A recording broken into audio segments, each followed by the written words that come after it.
Welcome to the Banker Lamp. Please enjoy the video. In this video, I will explain how to replace your Kia Sportage key fob battery. First, ensure you have a new CR 2032 coin battery ready. You will also need a small flathead screwdriver or a plastic pry tool to gently open the key fob casing. This process is straightforward, and you can easily do it yourself at home, saving time and a trip to the dealership. Now, let's open the key fob. First, press the button to release the emergency key. Next, look for a small notch or seam where the two halves of the fob meet. Carefully insert your flathead screwdriver or pry tool into this slot. Gently twist or pry to separate the casing. Take your time to avoid damaging the internal components or the plastic housing. With the key fob open, you'll see the old battery.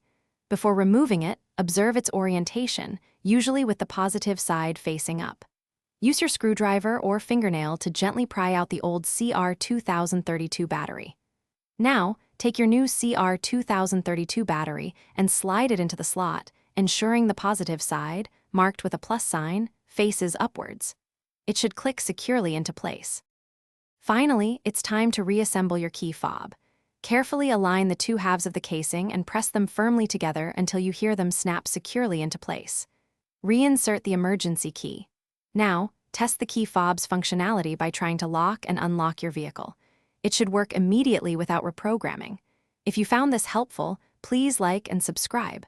Also, check the description below for the Kindle Paperwhite link and other great deals.